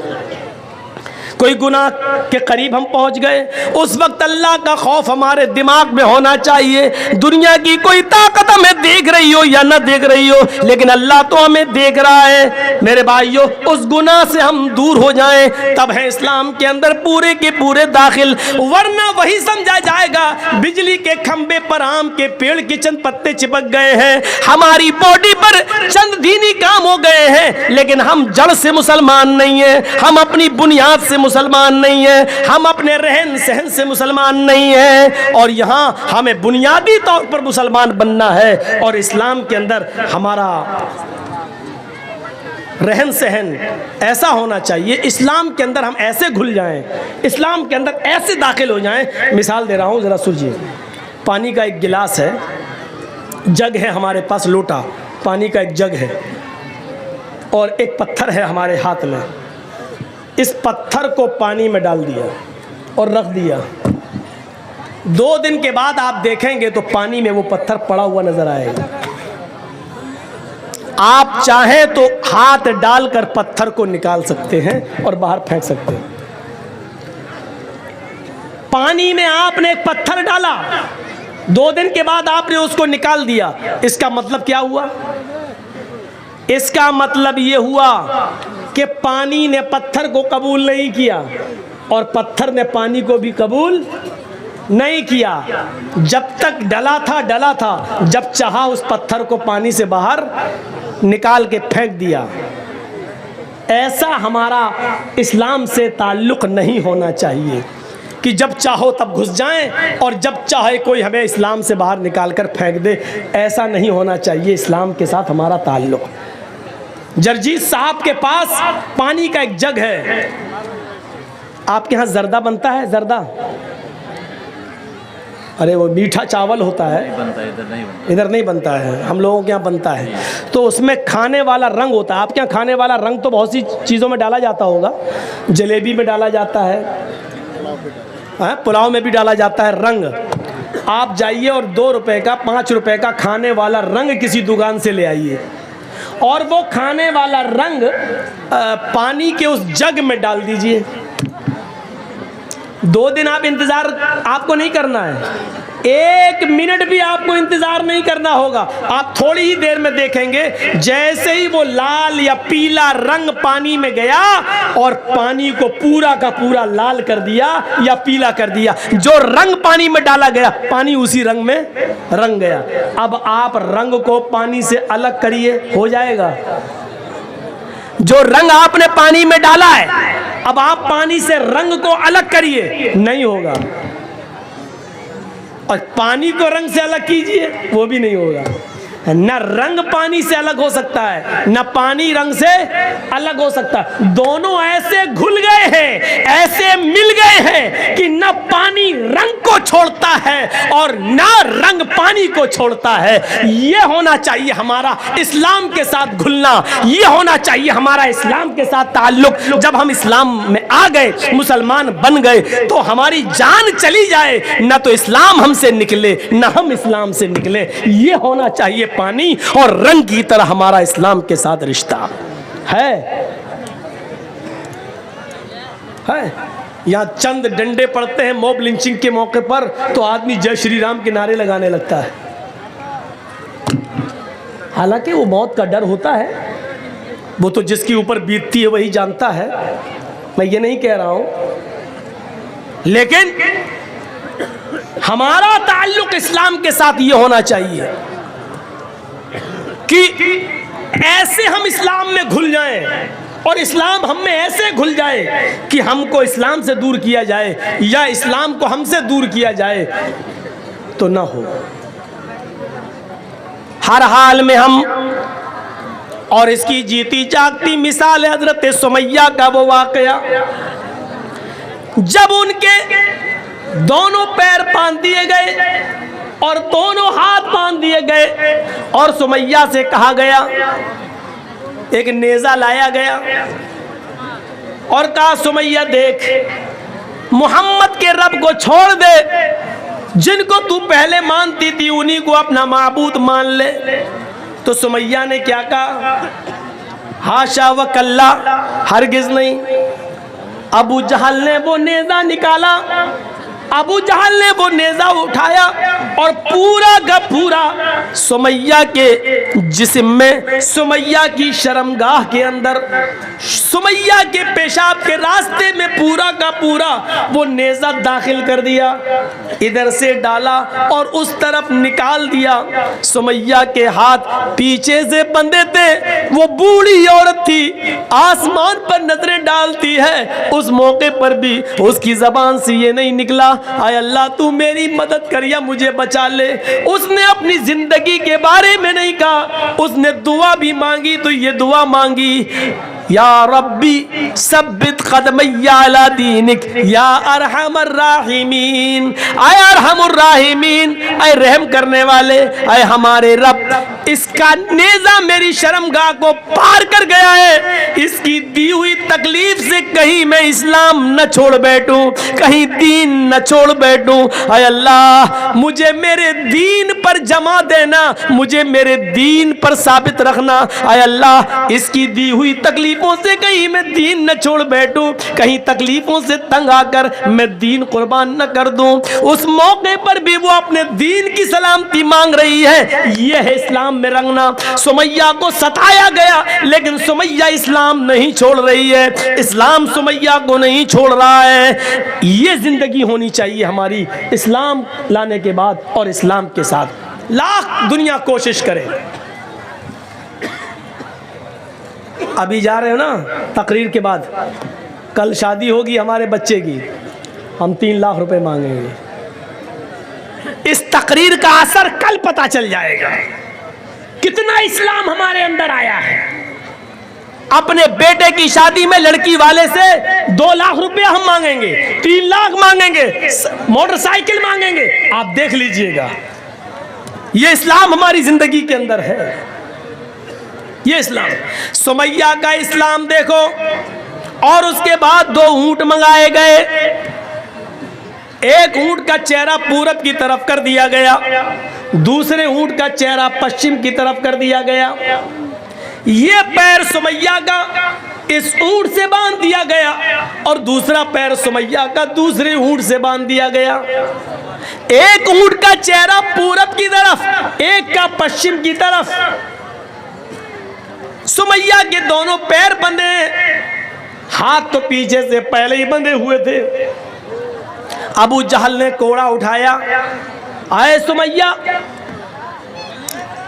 अभी इन ऊंटों को भगाऊंगा और तू चीर दी जाएगी।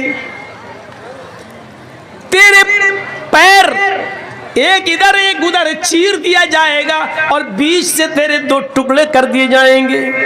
अब भी तू मोहम्मद का दीन छोड़ दे, अब भी तू इस्लाम छोड़ दे। सुमैया नजरें आसमान पे डाल के कहती है, अय अबू जहल, मुझे पागल समझ रखा है क्या? इस्लाम में कैसे घुल गई थी। ये देखिए मंजर, इस्लाम में कैसे घुली हुई थी वो। कहती है, अय सुमैया,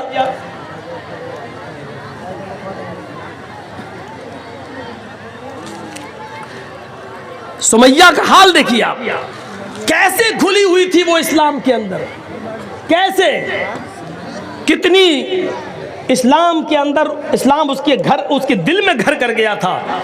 सुमैया क्या कहती है, अय अबू जहल, वो देख। अबू जहल ने कहा, क्या? कहा तुझे नहीं दिख रहा है? कहा नहीं। अरे वो जन्नत है, जन्नत। आए अबू जहल, क्या जन्नत देखकर भी कोई पलट सकता है? आए अबू जहल, जो जन्नत मैं देख रही हूं और जिस जन्नत की खुशबू मेरी नाक तक आ रही है, उसको तू महसूस नहीं कर रहा है, वो तेरी नाक तक नहीं आ रही है। आए अबू जहल, कोड़ा तेरे हाथ में, जल्दी मार। अबू जहल कहता है, सुमैया, तुझे अपनी मौत का डर नहीं है? सुमैया मुस्कुरा के कहती है, अबू जहल, जल्दी मारना इन ऊँटों को, जल्दी भगा इन ऊँटों को। जितनी देर तू इन ऊँटों को भगाने में लगा रहा है, कसम है काबे के रब की, उतनी देर मुझे जन्नत में जाने में लग रही है। इस मंजर को देखकर आप क्या कहेंगे मेरे भाइयों? वो कैसे इस्लाम के अंदर रच गई थी, बस गई थी, कैसे, क्या चीज थी उसके अंदर जो इस्लाम उसके अंदर घर कर गया था। इस तकलीफ को देखकर भी वो पलटी नहीं, घूमी नहीं, और अबू जहल ने गुस्से में ऊंटों को भगा दिया। इब्ने साद के अल्फाज हैं तबकात के अंदर कि सुमैया के बीच से 2 टुकड़े हो गए, सर बच गया, यहां से एक जिस्म का हिस्सा अलग हो गया और एक हिस्सा सर के साथ बच गया। लेकिन मरते वक्त सुमैया के चेहरे पे मुस्कुराहट बाकी थी। अबू जहल ने पत्थर उठाकर अपने सर पे मारना शुरू कर दिया। लोगों ने कहा, ये क्या कर रहे हो? पागल हो गए हो? कहता हाँ मैं पागल हो गया हूँ। सुमैया का सब कुछ छीना, उसकी जान तक छीनी, उसको मौत के घाट भी उतारा, लेकिन फिर भी सुमैया जीत गई, मैं हार गया। मरते वक्त भी मुस्कुरा रही है, देखो मुझे चिढ़ा रही है। मरते वक्त भी वो बिल्कुल बिल्कुल बस मुर्दा नहीं हुई, मरते वक्त भी हंसते हुए मरी। उसने तो मुझे ललकार दिया है, अपनी जान हंसते हुए दे दी है। दुनिया क्या कहेगी? आने वाले दिनों में मैंने जुल्म भी किया तो एक बूढ़ी औरत के ऊपर जुल्म किया। मैंने जिस बूढ़ी औरत पे जुल्म किया, अबू जहल उसकी हंसी और उसकी मुस्कुराहट भी नहीं छीन सका। मेरे प्यारे साथियों, ये ईमान था जो सुमैया के अंदर, ये इस्लाम था जो सुमैया के अंदर घुल गया था। एक आज हमारा इस्लाम है जो जलसों के बाद अभी पता चल जाएगा, यहां से निकलेंगे और जाएंगे उसी वक्त हमें पता चल जाएगा कि हमारा इस्लाम क्या है। मेरे प्यारे साथियों, उदखुलू फिस्सिल्मी काफ़ा, जब इस्लाम के अंदर दाखिल हुए ही हो तो पूरे के पूरे दाखिल हो जाओ। कुरान कहता है या अय्युहल्लज़ीना आमनू ला तुल्हिकुम अमवालुकुम वला औलादुकुम अन ज़िक्रिल्लाह व मन यफ़अल ज़ालिका फ़उलाइका हुमुल ख़ासिरून। ईमानो वालो, तुम्हें तुम्हारे माल और तुम्हें तुम्हारी औलाद ने कहीं अल्लाह के जिक्र से गाफिल न कर दे। जो ऐसा करेगा वो बहुत बड़ा नुकसान उठाएगा।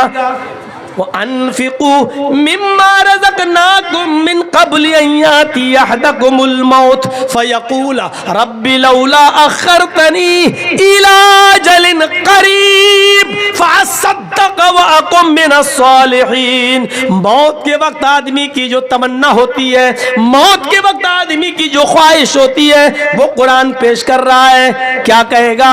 अल्लाह कहता है उस मौत के आने से पहले अल्लाह के राह में खर्च कर दो। वअन्फिकू मिम्मा रज़क़नाकुम, अल्लाह ने हमने तुम्हें जो रिज़्क़ दिया है उसमें से खर्च करो।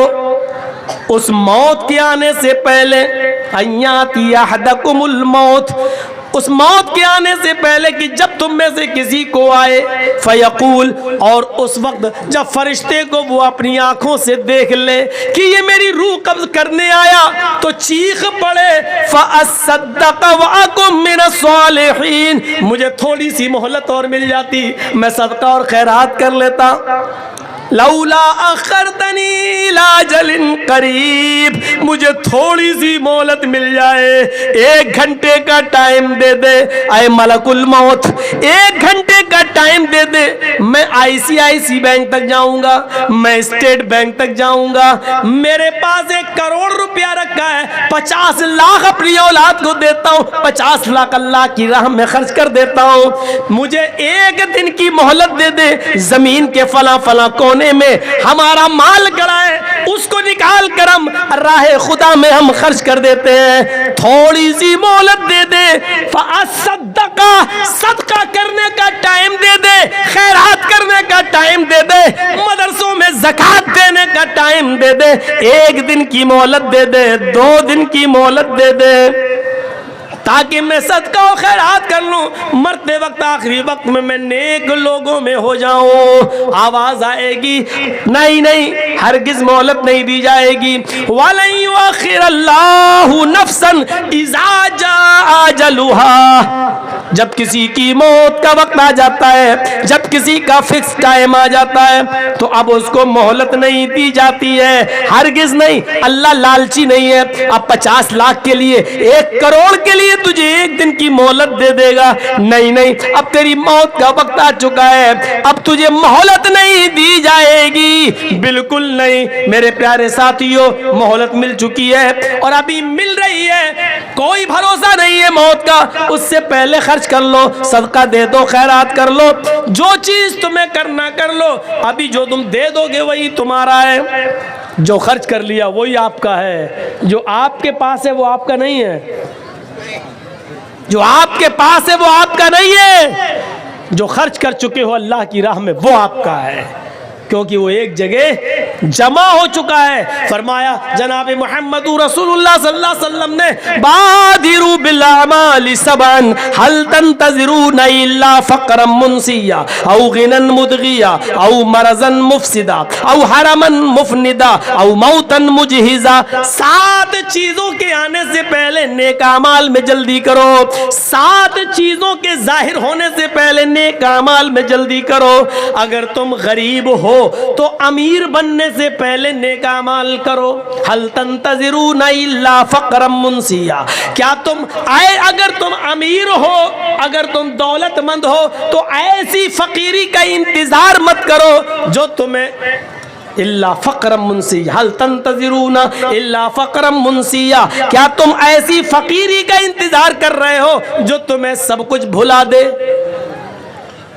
पैसा है, दौलत है, अभी आप सर्दियों में गर्म कपड़े ले सकते हो, गीज़र ला सकते हो, गर्म पानी से नहा सकते हो, गर्म कपड़े लाकर फजर में जा सकते हो, अभी पैसा है तुम्हारे पास। क्या तुम गरीबी का इंतज़ार कर रहे हो? जब सब छिन जाएगा तब जाओगे नेक अमल करने, जब कुछ नहीं रहेगा तब जाओगे। तो गरीब होने से पहले नेक अमल कर लो। औ गिनन मुदगिया, अगर फ़कीर हो तो टाइम ही टाइम है तुम्हारे पास, वक्त ही वक्त है, नेक अमाल कर लो। क्या अमीर हो जाओगे तब नेक अमाल करोगे? ऐसे अमीर जो तुम्हें सरकश बना दे।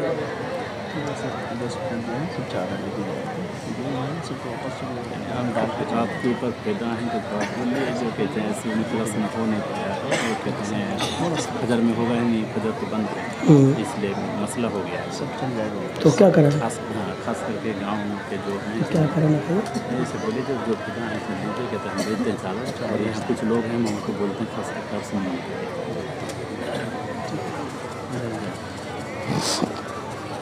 तो इन 7 चीज़ों के आने से पहले हमें और आपको नेक अमल करना है। अगर अमीर हो तो गरीबी से पहले, गरीब हो तो अमीरी से पहले। जब गरीब आदमी अमीर बनता है ना तो एकदम सरकश हो जाता है, वो सोचता है हमने अपने हुनर से कमाया। तो ऐसी सरकशी का इंतज़ार, ऐसी अमीरी का इंतज़ार मत करो।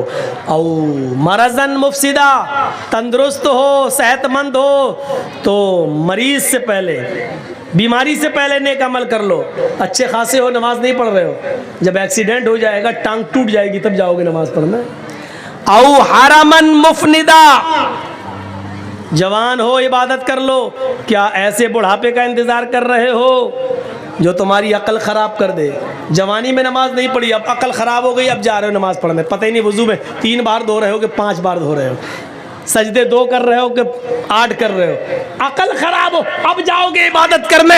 और मौतन मुजहिजा, या अचानक आ जाने वाली मौत से पहले नेक अमल कर लो। जिंदा हो तो अमल करो, क्या मौत का इंतजार कर रहे हो? अब दज्जाल फशर्रु गाइब युंतज़र, क्या खुरूज दज्जाल का इंतजार कर रहे हो? जब दज्जाल निकलेगा तब तुम नेक अमल करोगे। अब फसाअतु अदहा व अमर, क्या क़यामत का इंतजार कर रहे हो? क़यामत से पहले नेक अमल कर लो।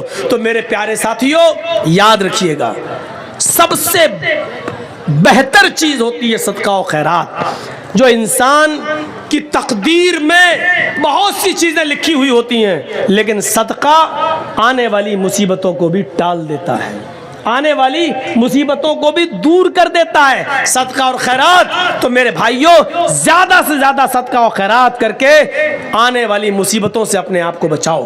तकदीर में यह भी लिखा होता है कि इस आदमी के ऊपर ये मुसीबत आने वाली थी, इसका एक्सीडेंट होने वाला था, लेकिन ये फला दिन ऐसा सदका करेगा, इस सदके की वजह से उसका एक्सीडेंट टल जाएगा।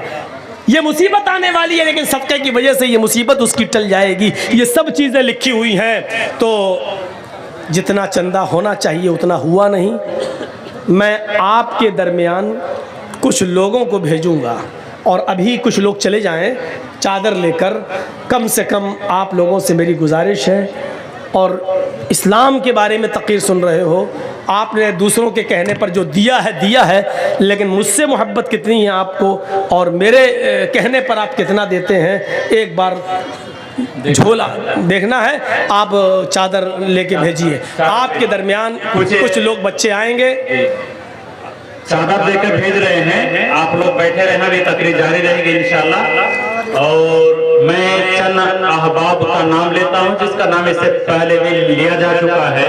मैं हमारे हर दिल अजीज अब्दुल सुभान साहब से गुजारिश करूंगा, हमारे इसी डाइस पर यानी स्टेज पर ही मौजूद हैं, आप मौलाना जर्जीस साहब से मुलाकात करें और अपना खुसूसी ताउन जो आप देना चाह रहे हैं, लिखाना चाह रहे हैं, आप पेश करें। इसी तरह मैं फजीलतुल शेख मौलाना जर्जीस साहब के हर दिल अजीज चहेते डॉक्टर आलमगीर साहब से गुजारिश करता हूँ कि आप अपने ताउन फजीलतुल शेख जर्जीस साहब के हाथ में दें। इसी तरह मैं जनाब शरीफुल हक बालू गोला से गुजारिश करूंगा, आप स्टेज पर थे, अभी जहाँ भी हैं आपसे गुजारिश आप स्टेज में आए। इसी तरह हमारे पूर्व मुखिया सदाकत अली साहब से भी गुजारिश करता हूँ कि आप स्टेज में आए। इसी तरह हाजी खलीलुर रहमान साहब और जितने भी गांव के मास्टर हजरात हैं तमाम से गुजारिश करता हूँ कि आप वक्त की नज़ाकत को देखें, वक्त बहुत ही कम है। आपसे गुजारिश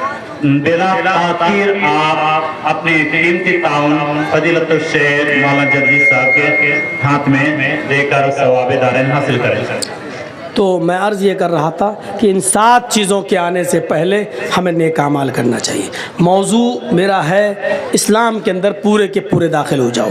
तो आज मैंने जो मिसालें दी हैं आपको कि हमें फ़ायदा हो या ना हो, हमें कानून को पर अमल करना है जो कुरान ने और हदीस ने बना दिया, जो मोहम्मद रसूलुल्लाह ने हमें दिया। दूसरी चीज़ हमने ये बताई कि चंद पत्ते बिजली के खंबे पर अगर गिर जाएं तो बिजली का खंबा आम का पेड़ नहीं हो सकता। उसी तरीके से चंद इबादतें कर लेने की वजह से हम पूरे मुसलमान नहीं हो सकते हैं। हमें पूरे के पूरे मुसलमान होना है और इस्लाम के अंदर हमें पूरा का पूरा दाखिल होना है। और तीसरी चीज़ हमने ये बताई, इस्लाम के अंदर हम ऐसे घुल जाएं जैसे पानी के अंदर रंग घुल जाता है, फिर रंग को पानी से निकाला जाए या पानी को रंग से निकाला जाए तो दोनों एक दूसरे से अलग नहीं हो सकते हैं। इसी तरीके से इस्लाम हमसे निकाला जाए या हमसे इस्लाम को दूर किया जाए तो हमारी जान चली जाए, लेकिन इस्लाम हमसे न जाए। तो ये चीज़ हमारे अंदर होनी चाहिए। इस्लाम अपनी बहुत सी खूबियों की वजह से मशहूर है जो दूसरे मज़ाहिब के अंदर नहीं है। आप देखिए, इस्लाम हमें बराबरी का सबक देता है, इस्लाम हमें मसावात का दर्स देता है। आप दुनिया के किसी भी जगह चले जाइए, आप यहाँ तक के मंदिरों में भी चले जाइए तो वहाँ पर पहले ब्राह्मण आएगा, फिर क्षत्रिय आएगा, फिर वैश्य आएगा, फिर शूद्र आएगा। एक साथ पूजा करने की ब्राह्मण और शूद्र एक साथ पूजा नहीं कर सकता है। आप किसी भी मंदिर का आप जायजा लेकर देख लीजिए। ट्रेन में आप चले जाइए, आपकी अपनी सीट, लेकिन ऐसे बहुत से लोग मिल जाएंगे जो आपको आपकी सीट से उठा देंगे, चलिए हटो हम बैठेंगे, जबरदस्ती घुस जाएंगे।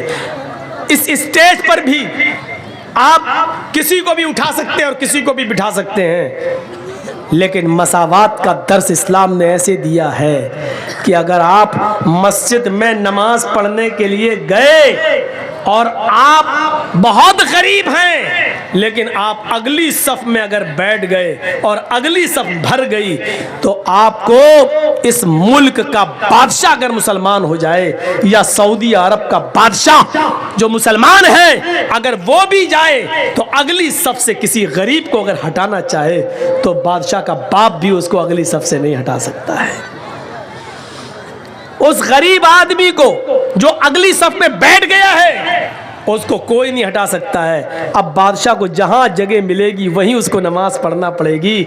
ये इस्लाम ने हक दिया है। तुम अपने घर में किसी को भगा सकते हो, अपने घर में किसी को उठा सकते हो, अपनी पंचायतों से उठा सकते हो। ये मस्जिद हमारा घर है और हमारे घर में आए हुए सब बराबर हैं, फकीर भी और अमीर भी, गरीब भी और बादशाह भी। लिहाजा जो पहले आया अगली सफ में बैठ गया उसको भी ज्यादा सवाब लेने का हक है और बादशाह भी उसको अगली सफ से हटाने का पावर नहीं रखता है। यह मसावात का दर्स अगर मिलेगा तो इस्लाम के अंदर मिलेगा। हजरत उमर फारूक जब यरूशलेम जा रहे थे और यरूशलेम से बैतुल मुक़द्दस तक जब ऊंट का सफर कर रहे थे तो ऊंट के ऊपर कुछ सामान लदा हुआ था, इसलिए ऊंट के ऊपर एक ही आदमी बैठ सकता था। सामान लदा हुआ था, एक ही आदमी बैठ सकता था। तो हजरत उमर ने यह कानून बना दिया, बैतुल मुक़द्दस तक जाते हुए 1 मील तुम पैदल चलोगे, मैं ऊंट पर बैठूंगा, फिर 1 मील मैं पैदल चलूंगा, तुम ऊंट के ऊपर बैठोगे। तो एक बार हजरत उमर बैठते तो उनका गुलाम ऊंट की लगाम पकड़ता, 1 मील के बाद फिर हजरत उमर ऊंटनी की लगाम पकड़ते और उनका गुलाम बैठता। ऐसे होते होते जब बैतुल मुक़द्दस आ गया, सामने दिखने लगा, उस वक्त हजरत उमर फारूक की बारी आ गई कि तुमको ऊंट की लगाम पकड़ना पड़ेगी, और गुलाम की बारी आ गई कि उनको ऊंट पर बैठना है। गुलाम कहने लगा, अमीरुल मोमिनीन, अगर इस वक्त आप ऊंटनी की लगाम पकड़ेंगे तो आपकी इज्जत का जनाजा निकल जाएगा, कचरा निकल जाएगा। मैं आपका गुलाम हूं, आप बैठे रहिए, मैं ऊंटनी की लगाम मैं ही पकड़ता हूं। हजरत उमर फारूक ऊंट से कूद गए, नीचे आ गए और गुलाम से कहा तुम बैठो, मैं तुम्हारी वजह से, मैं बेइज्जती की वजह से, इस जनाजा निकल रहा मेरी इज्जत का कचरा, इस वजह से मैं इस्लाम के इंसाफ का मर्डर नहीं करूंगा, मसावात का मर्डर नहीं करूंगा, समानता का मर्डर नहीं करूंगा। बैठो। अपने गुलाम को बिठाया, हजरत उमर ऊंट की लगाम पकड़ के चल रहे हैं। हजरत उमर ऊंट की लगाम पकड़ के चल रहे हैं। वहां कुछ यहूदी खड़े हैं, कह रहे हैं लोगों से कि आए मुसलमानों, क्या तुम्हारा अमीरुल मोमिनीन वो है जो ऊंट के ऊपर बैठा हुआ है? और मुसलमान बैतुल मुक़द्दस के पास जवाब देते हैं, नहीं नहीं, मेरा अमीरुल मोमिनीन तो वो है जो ऊंटनी की लगाम पकड़ के चल रहा है, और वो जो ऊंट के ऊपर सवार है वो तो उसका गुलाम है। उसके बैठने की बारी आई तो हजरत उमर फारूक ने उस बारी को कबूल नहीं किया और ऊंटनी की लगाम पकड़ना ही गवारा किया, लेकिन उस गुलाम को नीचे उतार कर उससे ऊंट की लगाम पकड़वाना गवारा नहीं किया। ये हजरत उमर है जो ऊंट की लगाम को पकड़े हुए हैं। इस मंजर को देखकर बहुत से यहूदी कलमा पढ़ रहे थे, अशहदु अल्ला इलाहा इल्लल्लाह व अशहदु अन्ना मुहम्मदन अब्दुहु व रसूलुहु। मेरे प्यारे साथियों, इस्लाम के अंदर पूरे के पूरे दाखिल होने का मतलब यह है कि ये समानता भी दिखलाना पड़ेगी, ये बराबरी भी दिखलाना पड़ेगी, हाँ तकवा भी अपने और अपने अकरबा के साथ इंसाफ भी करना पड़ेगा। मुल्क शाम हजरत उमर फारूक का बेटा गया हुआ था, एक जिहाद में जाना था, लेकिन वहां खजूर के पानी को जो सड़ गया था और नबीज उसमें किसी तरह नशा आ गया था, उसने वो पी लिया। हजरत उमर फारूक के बेटे ने पी लिया। पीने के बाद उमर फारूक के बेटे को नशा आ गया। वो समझे कि ये खजूर का सड़ा हुआ पानी है, इसमें नशा नहीं है। पी गए। पीने के बाद पता चला कि ये तो नशे वाली चीज थी, लेकिन लोगों में मशहूर हो गया उमर फारूक के बेटे ने नशा किया है। वो अमर इब्ने आस के पास आए और कहा कि मैंने नबीज पी ली थी, मुझे कोड़े मारे जाएं। हजरत अमर इब्ने आस ने उनको 40 कोड़े मार दिए। 40 कोड़े जब पड़ गए तो हजरत उमर फारूक को मदीने में जब पता चला कि मेरे बेटे को 40 कोड़े मारे गए, उसने नशा कर लिया था, तो एक घोड़ा भेजा, स्पेशल घोड़ा, और अमर इब्ने आस को एक लेटर लिखा, गवर्नर साहब मेरे बेटे को इस घोड़े पर बिठा के वापस कर दो और मदीने में भेजो। जब अमर इब्ने आस ने उमर फारूक के बेटे को मदीना में वापस करके भेजा तो बेटा सोच रहा था कि मेरे बाप खुश होंगे।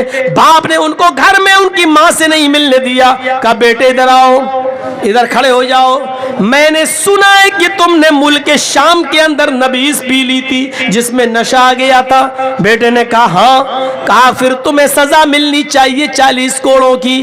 कहा मेरे अब्बू वो तो मुझे अमर इब्ने आस ने 40 कोड़े मार दिए, मेरे पीठ पे पड़ गए हैं, मैं आपका बेटा हूं, बेइंसाफी कैसे कर सकता हूं? 40 कोड़ों की सजा तो मैंने मुल्क शाम में अपने ऊपर खा ली। हजरत उमर ने कहा नहीं बेटे, वो सजा नहीं मानी जाएगी, सजा वो होगी जो मैं तुम्हें दूंगा।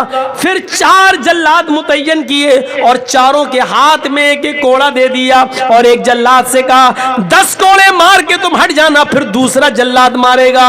दूसरे से कहा 10 कोड़े तुम मार के हट जाना, फिर तीसरा मारेगा, ताकि जो कोड़ों की सख्ती बराबर रहे और कोई थक न जाए। इसलिए एक आदमी 40 कोड़े नहीं मारेगा, बल्कि 4 जल्लाद जोर जोर से 40 कोड़े कोड़े मारेंगे।